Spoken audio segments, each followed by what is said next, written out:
Today's lecture is about the problem of design. So the obvious place to begin, isn't it, is with things that are clearly not designed. This is just a plain ordinary stone. The laws of physics, left on their own, will produce something like that. They can also produce something like this, which looks superficially like a boot, but the resemblance is purely accidental. It means absolutely nothing. Nor does the resemblance of this to a fish mean anything, nor the resemblance of that to a duck's head. This is slightly more interesting, but it's still purely fortuitous. It looks like an egg, and inside is a little dummy embryo. But again, it's pure luck. That's just produced by physics alone. That's also true of these rather beautiful-looking crystals. But this is rather more interesting, because crystals are what you get when atoms, all of the same kind, are allowed to stack up together in the way that they, quote, want to do. It's a different kind of crystal, a desert rose, almost looks as though it might have been made by a jeweler. But all these objects are fortuitous. None of them is designed. All the stones belong in a category that I'm going to call simple. The same is true of clouds and stars. Nobody designed them. They came to be the way they are by the simple consequences of the unaided laws of physics. They're examples of the way things just happen to be. Now we're ready to look at some objects that really are designed. This microscope, nobody could possibly mistake that for an object that just happens to be the way it is. Everything about it has design written all over it.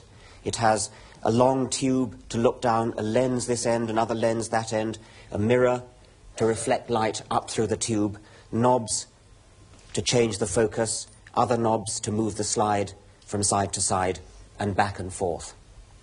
Even the knobs themselves are roughened to make them easier to grip. A designed object. The same is true of this calculating machine. The same is true of this watch. There are some slightly more difficult cases. These flint arrowheads, there's not much doubt that they're designed.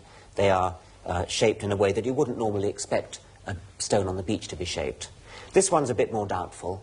Experts tell us, archaeologists tell us, that that is a designed object, that some primitive people did indeed shape that for a purpose, and I'm prepared to believe them.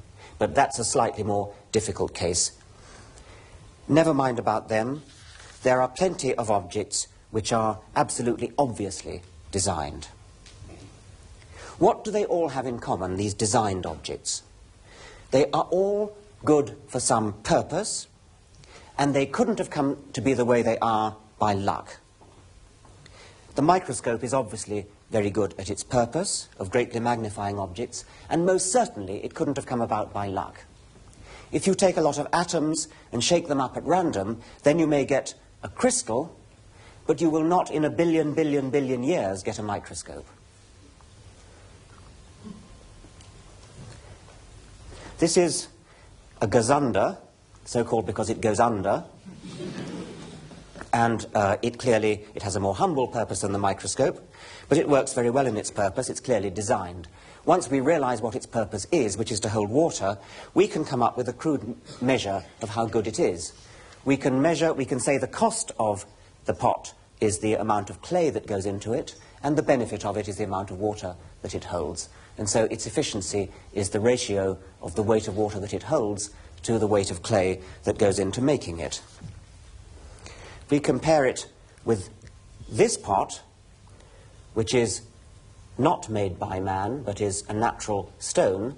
It also would hold water, but it wouldn't hold very much water for the amount of stone that goes into it. Its efficiency ratio is not very high, and indeed it's not a designed object. It is a simple object which just happened to be.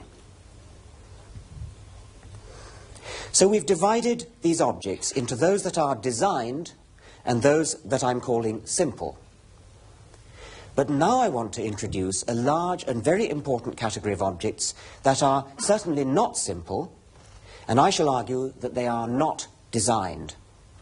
But they look overwhelmingly and compellingly as though they were designed. And I'm going to call them designoid objects.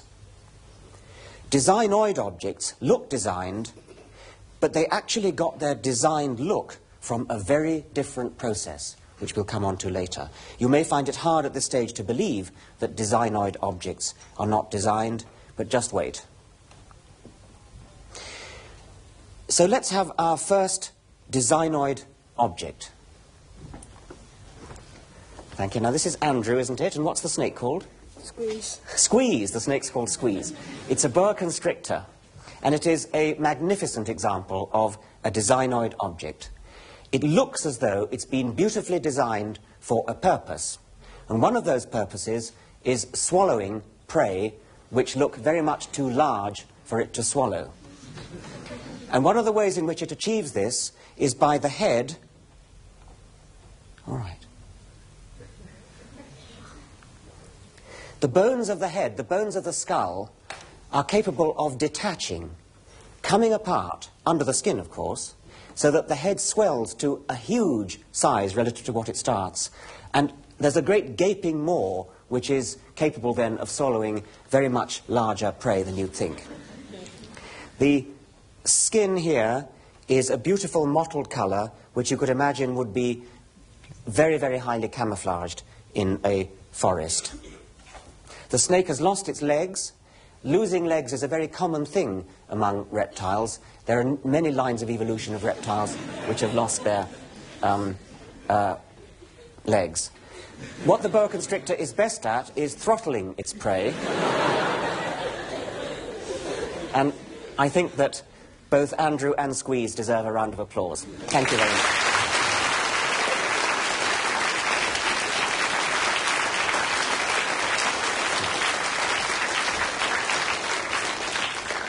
Just looking at the outside of Squeeze gives us no real idea at all of what an extraordinarily complicated structure he and all other living things is. A living thing like Squeeze is not just more complicated than the microscope. It is billions of times more complicated than the microscope. Let's come back to pots. We've seen a designed pot, and we've seen a simple accidental pot. Now, here's a designoid pot. This is a pitcher plant. Here you see the individual pitchers. There's an enlargement. They're filled with water, and they're traps for insects. Insects fall into the trap and drown. This is how a pitcher begins. This is the next stage in development. It begins as a leaf. You see the hole just beginning to form. This is a young pitcher. And then we're going to see, there's the full pitcher, there's a fly climbing up it, there's a slippery area at the top, the fly's down into the water, it's now going to drown, and in due course, its products will be digested by the plant. Here is a live pitcher plant, here is one of its pitchers, you can see the little lid over it, there's the slip zone there, and inside is the water. It appears to be a well-designed object, a well-designed pot. If we were to do our cost-benefit ratio, our measure of the amount of water that it holds over the weight of the plant material itself, we'd find that it was a very efficient pot indeed. But we'd also find that if we looked inside, cut sections of it, it would have a very complicated structure. This is the inside of a single cell of a pitcher plant through an electron microscope. And you can see the complexity of it. What's more interesting is that this internal structure is very well fitted to make a lot of oxygen and secrete it into the water of the pitcher. And this has a very useful effect, because in the water of the pitcher are living a motley crew of little maggots and other insects. Now, what are they doing? Well, it's all very well eating insects, like a pitcher plant does, but a plant doesn't have any teeth, and it's difficult to eat insects if you haven't got teeth. So what the pitcher plant in effect does is to borrow the teeth of these maggots in its pitcher. What the maggots do is they eat the prey that fall into the pitcher, and then their excretory products are what are finally absorbed by the pitcher plant. So really the pitcher plant is just getting the same thing as any other plant gets when it eats manure, in effect. But what the pitcher plant is doing is sequestering for itself a private supply of manure by luring insects and by supplying the maggots that live in the pot with a nice oxygen-rich freshwater atmosphere which otherwise they wouldn't like to live in.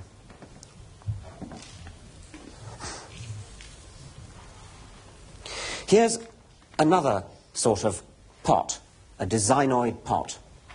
This is made by a trapdoor spider. You can see the trapdoor at the top. The spider lives inside. And another one here. This is the pot of a potter wasp. That's a solitary wasp, not like the social wasps which build comb more like this honeycomb here. The potter wasp female builds a pot like that out of mud and lays her egg in it, and then the larva grows up inside the pot. Look how beautifully it resembles this designed pot. This is a truly designed pot made by somebody in Mexico. See how similar it is to the pot made by the potter wasp. Yet another animal pot. This was made by a mason bee. Exquisite little thing. It is used for the same purpose as the potter wasp's pot, but it has a different structure. It is just like a house built by humans. These are little individual stones which the bee, the female bee, has gathered and has cemented together to build up this delightful pot structure. And the story doesn't end there, because we can only see one pot, but underneath here are 4 more pots. And they've been carefully covered up by the bee, who has gone to the river and gathered clay to cover over her pots. The clay is exactly the same colour and texture as the rock on which the pot is placed, so that the bee's predators, the predators who might come and eat larvae out of the pot, would never know in a million years that there were any pots under there. Here's another beautiful example of designoid architecture. These gigantic megaliths, like Avebury or Stonehenge, are built by the Campus termite of Australia. They're huge structures, like blocks of flats. Certainly on termite scale, they are like blocks of flats.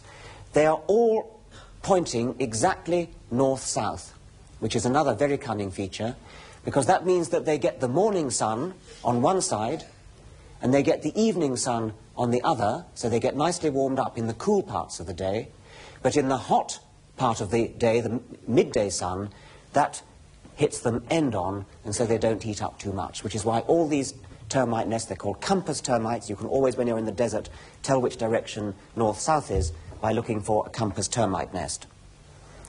Even larger is this another kind of termite nest. You can see the scale there. This is a most colossal structure. The Austrian ethologist Karl von Frisch remarked that if humans built structures on the same scale as termites do, then the structures that we would build would be 4 times as high as the Empire State Building. So termites are very, very impressive architects. These designoid objects are very impressive indeed. We're switching now from objects which are apparently designed by animals to the design of animals themselves, the apparent design of animals themselves. And I'm beginning with camouflage. If you were walking through the desert, you would probably think, to a casual look, that that was a stone. But it's not a stone, it's a grasshopper. It just looks like a stone, and it gets protection from looking like a stone. And in the next example, this looks to me exactly like seaweed. It's one of my favourite of all designoid objects. It is in fact a fish. It's a seahorse. There's its head, there's its neck, there's its body. And these objects sticking out here are part of the fish's body, but anybody would think that they were parts of a seaweed. They look exactly like parts of a seaweed, and the seahorse hides among seaweed of just the right type. It's almost perfectly camouflaged. And we have a few more examples. This is a film of, and you'll see what it is in a moment, it's in fact a leaf insect. There's the shield over the thorax, there's the head, here come the wings, and when it isn't moving, perhaps even when it is moving, it looks exactly like leaves. It's just flown off. Here's another thing, looks just like a plant, turns out to be a green snake. And this, you would think, was a plant with a bud on the end, a long green stem, more buds. Only when we get to the front end do we just about spot that it has an eye, antennae, and legs. It is, in fact, a stick insect. Look at these leaves here. Autumn leaves. Look at the vein up the middle of the leaves. Look at the veins on either side. Look at the little splodges of dark-coloured mould on the leaves. But those are not leaves. Those are butterflies. Look there, you can just see the body there, there, there, there. That's what these butterflies look like when they open their wings. This is what they look like on the underside of the wings. And they normally sit with the wings folded so that you only see the underside of the wings. And you're very hard put to it to see that they're not dead leaves. Only when they open the wings do you get this flash of brilliant coloration. Camouflaged animals resemble inedible objects. Designoid objects sometimes resemble other designoid objects for other reasons, because they're doing the same job. And this is called convergent evolution. This is an ordinary hedgehog. That is nothing whatever to do with a hedgehog, but superficially it looks like it. That is a spiny anteater. It is a mammal, but you might say only just a mammal. It's an egg-laying mammal, a very primitive mammal from Australia and New Guinea. As a matter of fact, its way of life is not that close to a hedgehog's way of life. This is an anteater, whereas hedgehogs eat more general things, insects and worms and things. But both of them gain protection from having spiny skins, and so they both superficially look very alike. An example of convergent evolution. An even better example of convergent evolution is the so-called marsupial wolf.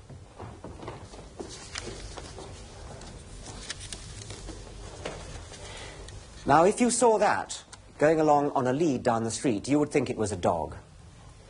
A slightly odd sort of dog, perhaps. There aren't many dogs that have quite that structure at the tail end. But you would think that that would not really be out of place at Crufts. But this is not a dog. It has nothing whatever to do with dogs. This is a marsupial. It's much more closely related to kangaroos and wombats and koalas. It's now, most unfortunately, extinct, only fairly recently extinct. It went extinct this century in Tasmania, went extinct some thousands of years ago on the mainland of Australia. And the reason it looks so like a dog is that it does the same job as a dog, or did the same job as a dog. It ran and hunted prey in the same sort of way as a dog does. And that's why it has the same shape as a dog. Okay, perhaps you could take it now, Bryson. Thank you. The structure inside also resembles that of a dog. This is a dog skull. And this is the skull of the Tasmanian wolf. It's a bit larger, but of course the size of the skull will depend on how big the dog is anyway, and we could easily get a bigger dog skull than this. The only reliable way to tell that this is a marsupial and not a real dog is if you look underneath. Those two holes in the palate there give the game away. Those are the telltale clues that tell us that this is a marsupial and not a real dog. A real dog doesn't have the same kind of holes there.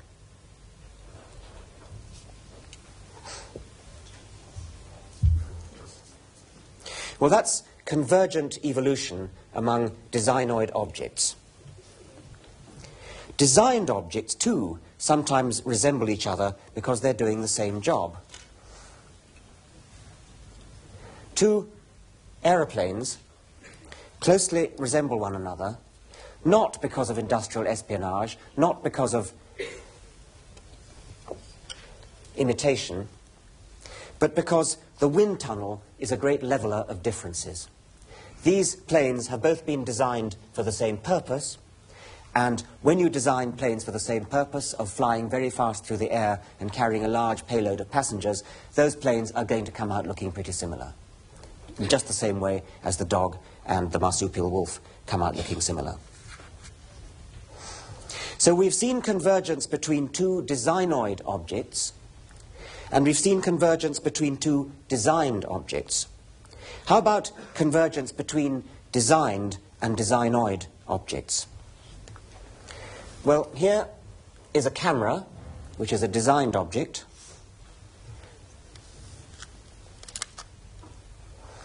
And here is an eye, a designoid object. They both do something very similar. They both have a lens at the front, which focuses an image on a light-sensitive surface at the back. In the eye, it's called the retina. In the camera, it is a film. There are detailed resemblances as well. Both of them have an iris diaphragm, opens and closes to regulate the amount of light that goes in. In an automatic camera, the amount of light that goes in and out is automatically regulated by a light meter. It says when it gets brighter, close down the hole. When it gets darker, open up the hole. And the human eye also has an automatic light meter. Now, I wonder whether we could have a volunteer to... Right, in the front row there. Yes, right. What's your name? Gillian. Would you like to take your glasses off, Gillian? Thank you. And come and sit down here, please. Now, what you do, please, is look into the camera there, and they're going to take a picture of your eye, of your iris. What I'm going to do is I'm going to shine this light into the other eye. And I hope it won't be too bright. And what we hope to see is that your iris will contract when I shine the light in. So look into the camera, and I'm going to shine the light. Did you see it contract? Look into the camera. There it contracts. Do you see it? I think it's best perhaps to look into the eye that I'm actually shining the light into. And not you. Look into the camera. Is it too bright for you? No. Okay, look into the camera. There it goes. Do you see it? Thank you very much, Gillian.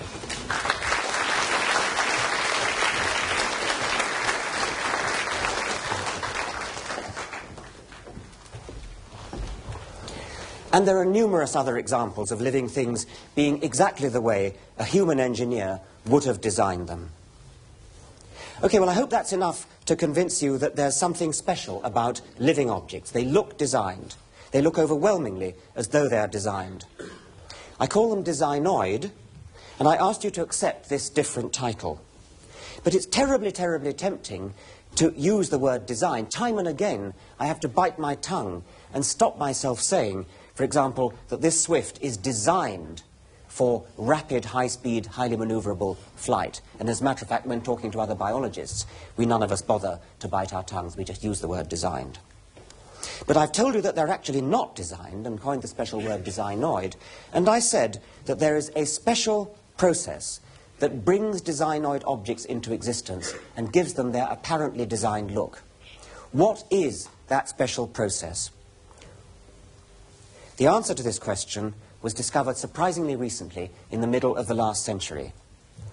One of the greatest discoveries of all time, made by one of the greatest scientists of all time, Charles Robert Darwin. Quite a surprisingly long time after he discovered his principle of evolution by natural selection, he wrote this famous book, The Origin of Species. This is an original first edition, inscribed by the author. Very valuable.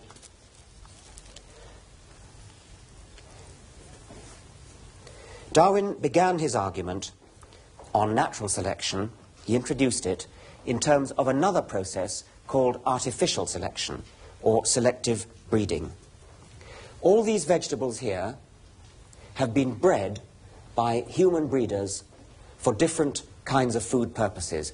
There's ordinary cabbage, cauliflower, red cabbage, broccoli, Brussels sprouts, kohlrabi. Each of these different sorts of plants has emphasized a different aspect of the original wild ancestor, the wild cabbage. So kohlrabi, for example, has a greatly swollen stem. Cauliflower has a greatly enlarged flower. So does broccoli, but in a different way. They're all descended over the last couple of thousand years from the same wild ancestor, the wild cabbage. Now that's the wild cabbage as grown by Bryson.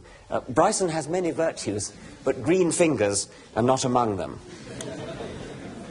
Nevertheless, if you were to take this home and grow it for a little while, water it properly and look after it, it would grow up into a wild cabbage. It wouldn't look very like any of those cabbages. That's the point I'm making.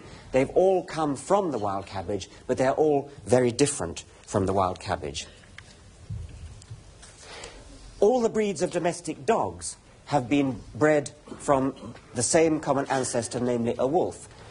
Those dogs look terribly different. You'd never think they were members of the same species, but they all, in fact, come from the same species, a wolf.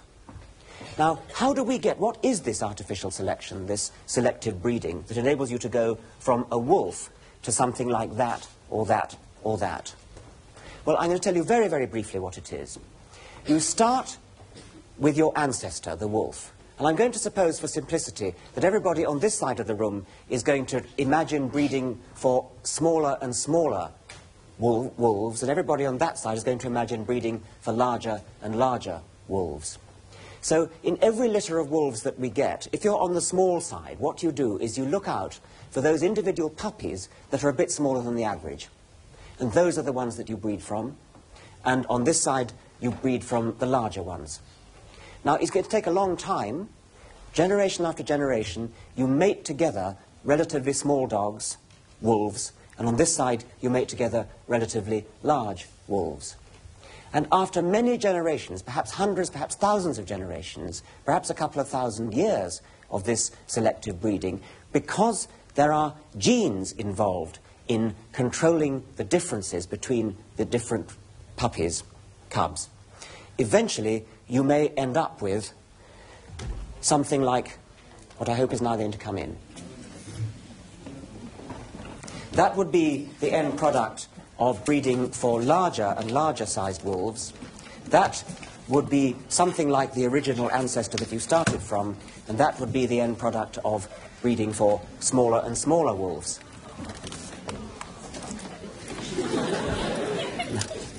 What are their names?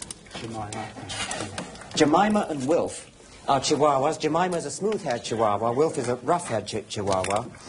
And both of them, comparatively recently, are descended from a wild wolf. What's his name? Sequin. This is Sequin, who's a German shepherd. And I think we could say that Sequin is the one who most resembles the ancestral wolf. And this is Archie, that's a fine name. Archie, a Great Dane, and he is what you get from breeding for larger and larger size, but they're all descended from a wolf, they're all cousins of one another, and Sequin is showing great interest. So thank you very much indeed. Thank you.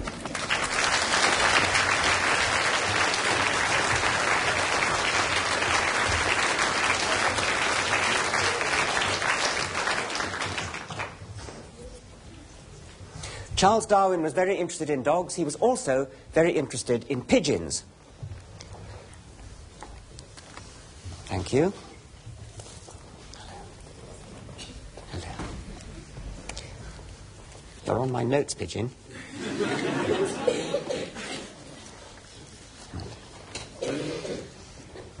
This is a Marcinero cropper. It's a pigeon which has been bred by artificial selection from the wild rock dove, and in this case it's been bred for thickness of feathers and for size of crop. You see the great big crop at the front, which is blowing up like that, and see how big the feathers are.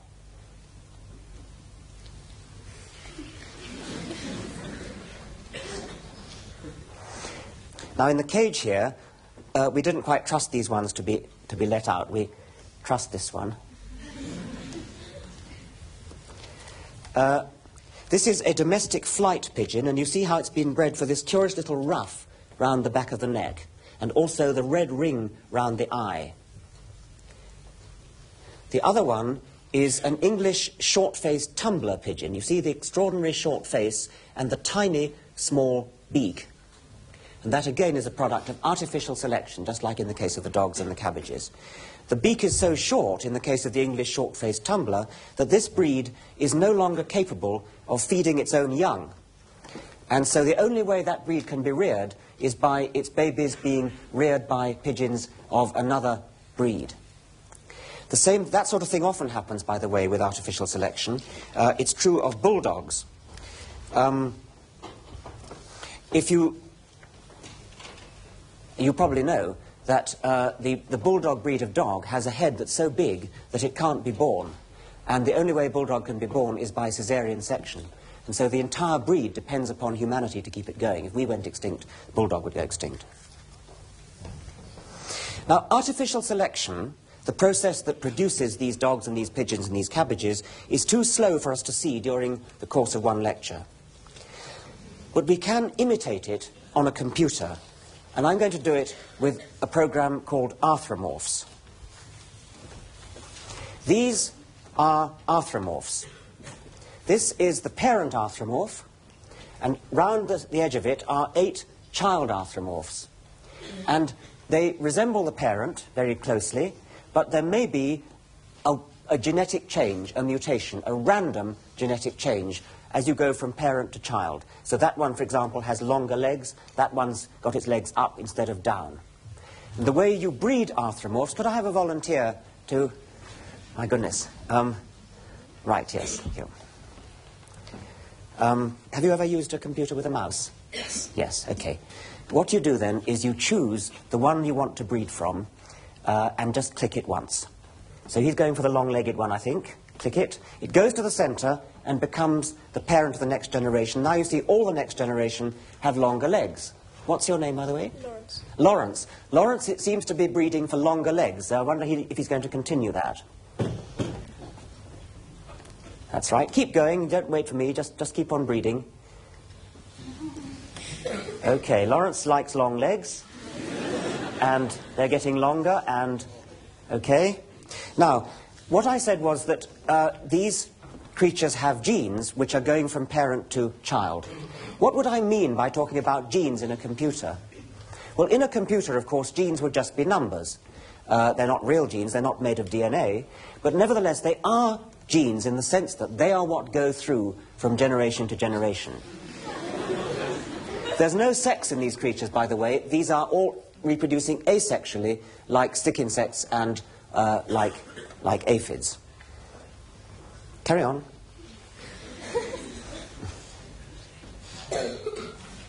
Read as fast as you can to get through a lot of generations.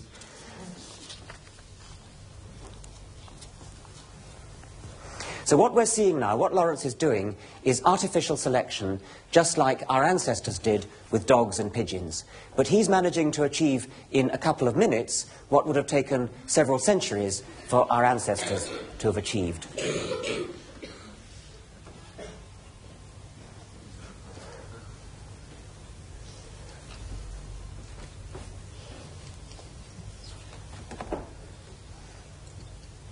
What are you going for, Lawrence? What? Legs. You're trying to get lots of zigzags in the legs, are you?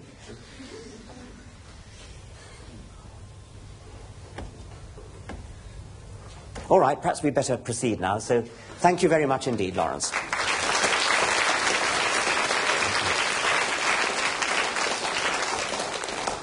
Well, I think we're all convinced by now that artificial selection works.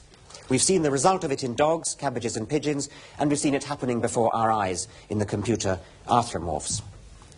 But that's just artificial selection. We only began talking about artificial selection because we're really interested in natural selection. Natural selection is like artificial selection, except that instead of humans doing the choosing, nature does the choosing. Of all the puppies in a litter, or wolf cubs in a litter, instead of our choosing which ones shall breed, what happens is that nature chooses which ones shall breed. The ones that have what it takes to survive will be the ones that breed. automatically chosen, the ones that are good at running fast, the ones whose legs are not too short and not too long, the ones whose teeth are not too blunt and not too sharp, because if they're too sharp they might break easily.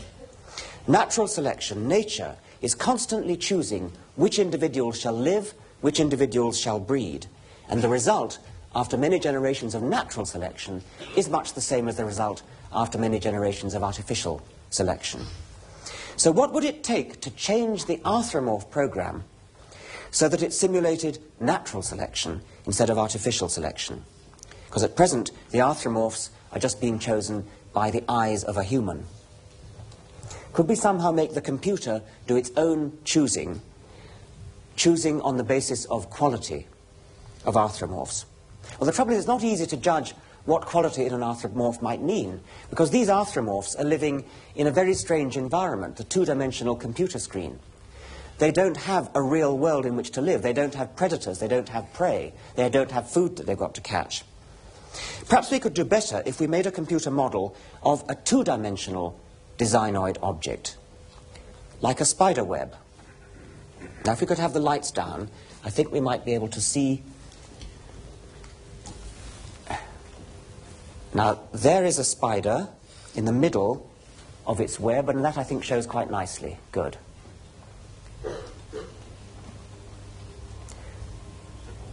Right, well, you know what a spider web is for. It's for catching flies and other prey. It's a net, and it works in two dimensions. We would have liked to have actually shown you a spider building its web, but this one seems to be pretty satisfied with the web it's already got. So what I'm going to do instead is to show you a computer reconstruction of a spider's movements while it builds a web. Now, I have to watch carefully. This is rather speeded up. Can we have that more slowly now, Peter? What the spider's now doing is the radii of the web. Now it's doing the structural spiral, which is a kind of scaffolding, and now it's doing the sticky spiral, which is the bit that actually does the business of catching the flies. Let's have it once more slowly. Right. Right, there are the radii. Now it's doing the scaffolding, and now it's doing the real sticky spiral. What we're seeing there is not actually a picture of the web itself. That's a picture of the movements of a spider that were recorded on a particular day. That's a particular spider on a particular day. Its movements were all fed into the computer, and now the computer is playing it back to us. But that's just a recording of the web of a real particular spider. Now, in order to do our trick of making an arthropomorph-like program out of spider webs, we've got to make the computer behave like a spider. And this is the program written by Peter Fuchs, I'm glad to say is next door, controlling the computer. And what his program does is to make the computer build a web as if it was a spider. So the computer is holding in its little head the rules that we know something about of how a spider builds a web. So the computer does the radii like that. It does the spiral like that. Now, just as in the case of the arthropomorphs, what Peter has done is to make the building rules of the computer spider under genetic control. There are genes in the computer just as there were for the arthropomorphs, and just as there were for the arthropomorphs, the genes are simply numbers. That is the parent web. These are the daughter webs. More strictly, that's the web that was built by the parent spider. These are the webs that were built by the daughter spiders. Now, to begin with, we can treat this just as if it was an arthropomorph program. So we want another volunteer. Let's have a girl this time. Right. Yes, please. What's your name? Ursula. Ursula. Come here, Ursula, please. Have you ever used a computer with a mouse? Yes. Yes, good. So this time it's just like the other one, only you have to click twice instead of once to choose which one you think is the best web.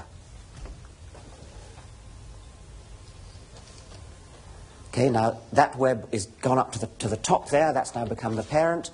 And here are the daughter webs that are being drawn. And now you can choose another one, another generation.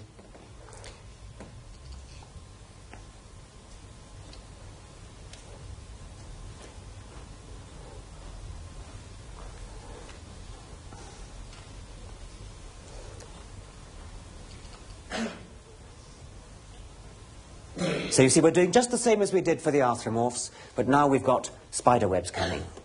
But the point we were going to go for was not artificial selection. The whole point of doing this with spider webs is to do something like natural selection.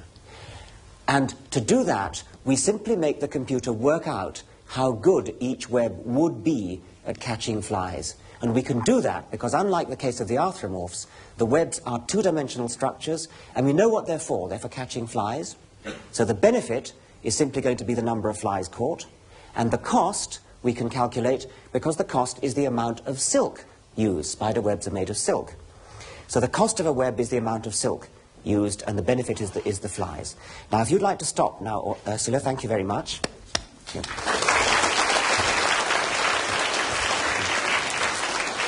Now, we no longer have a human selector, we now have the flies doing the selecting.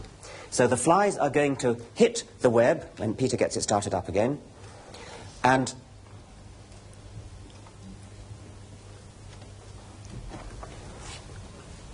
right, so now we've got a new generation of webs being built, and we're now going to see the flies hitting the webs.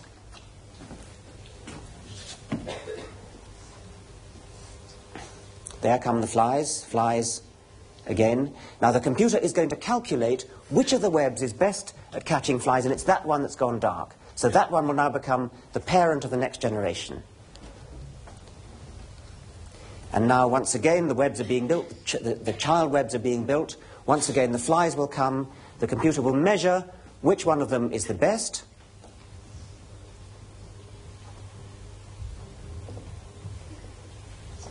There it is, and that becomes the parent of the next generation.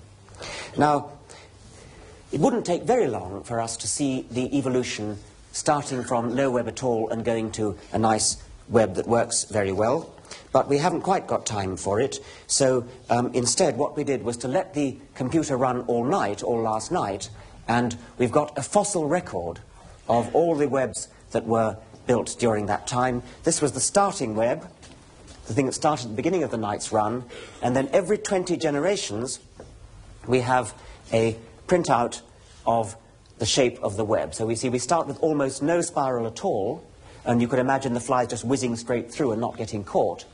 But then natural selection in the computer led to a gradual improvement in the web, more and more spiral, more and more flies caught, and so evolution went in the direction of a nice full web with a nice full spiral like that, catching lots of flies. That all went on in the computer last night, very fast, telescoping into one night what would have taken thousands of years, perhaps millions of years, in nature. In nature, the successful and the unsuccessful webs would not, of course, be judged by the computer doing a calculation about how many flies would have been caught, would be expected to be caught. They'd be judged automatically, the webs would be judged automatically and without any thought by the flies themselves. The flies themselves just fly into webs, thereby choosing webs for breeding. The flies don't know they're choosing the webs for breeding. They don't particularly want to fly into the webs, but nevertheless the consequence of their inadvertently flying into webs is that the spider that built the successful web is a spider that's more likely to breed, and therefore more likely to pass on the genes for building that sort of web. So as the generations go by, webs get better and better and better, just as they did in the computer in our overnight run. That's natural selection in the case of spider webs, and exactly the same principle works for every living creature, for the bodies of every living creature. Every lion and tiger, every camel, every dog, every human, every giraffe. They all have evolved by the same process of evolution by natural selection. So the Darwinian view is that designoid objects are not designed at all. They have evolved by natural selection. The most popular alternative to the Darwinian view is called creationism. Creationists believe that designoid objects are really designed objects. The only difference is that whereas these designed objects were designed by humans, these designed objects were designed by a divine creator. And the favourite argument of creationists is the so-called argument from design, which was most famously expressed by Archdeacon William Paley in 1802 in the book Natural Theology. And Paley begins his book, "In crossing a heath, suppose I pitched my foot against a stone and were asked how the stone came to be there. I might possibly answer that for anything I knew to the contrary, it had lain there forever." In other words, the stone is the kind of object which had always been there and doesn't need any special kind of explanation. But, Paley goes on, what if I accidentally kicked a watch? The watch, I open it up, I see the mechanism, I see the cogwheels and the springs, everything about it looks designed. It had to have a designer. It had to have a watchmaker. And if the watch had to have a watchmaker, then how much more, Paley argued, must these objects, these living objects, including ourselves, have had a divine watchmaker? For Paley, it follows as clearly as the night follows the day, that just as the watch had to have a designer, so do we have to have a designer. But of course, just to show that animals and plants look as though they've got a designer begs the question. I've spent much of this lecture trying to persuade you that animals and plants look as though they've got a designer. But I spent the other half of the lecture showing you that there's another very good alternative explanation for why they look as though they had a designer, namely natural selection. Well, Paley, of course, lived before Darwin, so he couldn't be expected to know about the alternative. Nevertheless, it was, even without knowing about Darwin, it was possible back in the 18th century to know that Paley's argument was a pretty bad argument. And this was pointed out by David Hume, one of the greatest philosophers of all time. Hume made the point that the argument from design, which was Paley's argument, is that things like elephants and humans are too complicated to have come about by chance. They have many parts, just like a watch. Too complicated to have come about by chance. A designer, a watchmaker, an engineer, is certainly one way in which these objects could come about. These objects could come about. But a watchmaker, or a designer, or an engineer, if he's to be any good as a watchmaker or an engineer, must be a pretty complicated object himself. It's no good just postulating a designer, because a designer is just the very kind of thing, just the very kind of complicated, ordered thing, that seems to need the very kind of explanation that we're searching for. If a human is too complicated to have come about by luck, or if a swift is too complicated to have come about by luck, then 1,000 times more so, any being capable of creating humans must be too complicated to have come about by luck. The argument from design certainly proves that living things couldn't have come about by chance, but by the same token, even more strongly, it shows that a divine creator couldn't have just come about either. The creator would have needed an even bigger creator, and so on. The argument from design is a powerful seeming argument, and it powerfully shoots itself in the foot. The Darwinian argument of evolution by natural selection, of course, doesn't suffer from this problem. The Darwinian argument does not explain things as due to chance. Chance, in the form of random genetic mutation, comes into it, but by far the most important part of the Darwinian explanation is the non-random process of natural selection. There's another rather interesting little curiosity, which is that natural objects, designoid objects, have imperfections which you wouldn't expect to get in objects which were designed by a real designer. This is a flatfish, a halibut. Its ancestors once swam normally in the water like a normal fish does, like that. But the ancestors of the halibut settled down on the bottom of the sea, one side down. They lay on the bottom of the sea, and then now a modern flatfish moves along like that. You've probably seen them doing it. But when it did that, the ancestor found that one of its eyes was looking straight into the sand. Only the other one was looking up. And so gradually in evolution, the other eye, the one that was looking into the sand, migrated round the side of the head and came up to the top, with the result that the skull of the halibut is now an extremely distorted object. It's like a sort of Picasso painting of a fish. It's got its two eyes on one side. Now, anybody who was going to design a flatfish wouldn't do it that way. you'd do it like a skate, which is another kind of shark, which is also a flatfish, and it flattened itself, its ancestors flattened itself, by going onto its belly, so that both its eyes were looking upwards, and it had no need to do any kind of distortion. But by some kind of historical accident, the ancestors of the halibut and the sole and the plaice all did it by lying on their side, and that meant that they had this distortion. So this is an imperfection in design, which is just the kind of thing you'd expect to see if these creatures had evolved, but is very much not the kind of thing you'd expect to see if these creatures had been created.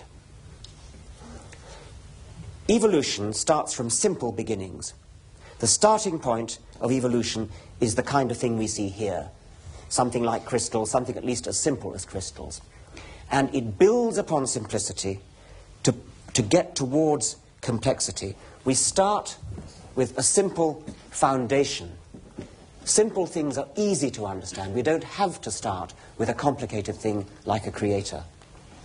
On this simple foundation are built designoid objects by natural selection. And only when we have designoid objects with brains as big as human brains does design finally emerge. But why do I say just humans for design? Isn't it rather unfair to the wasps that built these pots and bees and spiders and things, rather unfair to this oven bird that built that mud nest, or that nest of social wasps, which is very similar to that convergently, also built of mud? Why do I use the word design only for human creations and not for the manufactures of these animals? The difference is that human designs get their goodness and efficiency from conscious human foresight. Wasp pots and oven bird nests get their efficiency directly from natural selection, by a kind of hindsight rather than foresight. Genes are selected which influence the bodies of the oven bird and the wasps, and particularly the nervous systems which influence the building behavior. The birds and the wasps have no idea of why they're doing what they do. Natural selection simply favors those that build good nests. Humans, on the other hand, do build with foresight. At least they do usually. This is an engineer called Ingo Rechenberg from Germany who designs windmills, and he claims that he designs his windmills by a kind of natural selection. He does it by putting his windmills in a wind tunnel, measuring how good they are, and then, as he calls it, breeding from those windmills that are good at spinning round in a wind tunnel. The windmills have genes, and again not real genes, but they are numerical attributes. They're numbers that are used to make other windmills that resemble the parent windmill. And in every generation of windmills, he breeds from the ones that do best in the wind tunnel. And after many generations of testing them and breeding, testing and breeding, he ends up with a windmill that he claims is better than you would get by the ordinary processes of engineering design. But you could say that all engineering design, and even all art, has a certain Darwinian component. And I want to illustrate this with another computer program called Biomorphs. So can we have a volunteer to run the Biomorphs? Oh, dear, dear, dear. Right, yes, please. What's your name? Rachel. Rachel. Have you ever used a mouse before? Yes. Good. Now, there you have some Biomorphs. Try one of those now.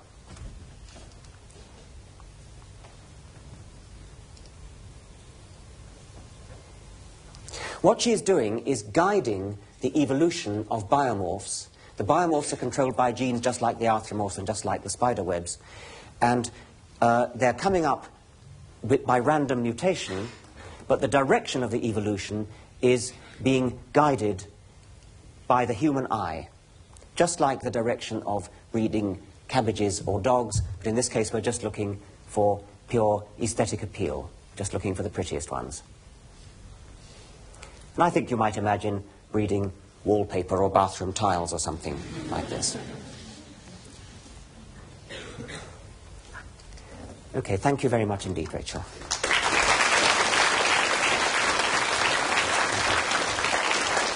But in any case, all creation, all design, all machines and houses and paintings and computers and aeroplanes, everything designed and made by us, everything made by other creatures, is only made possible because there are already brains put together as designoid objects, and designoid objects come about only through gradual evolution.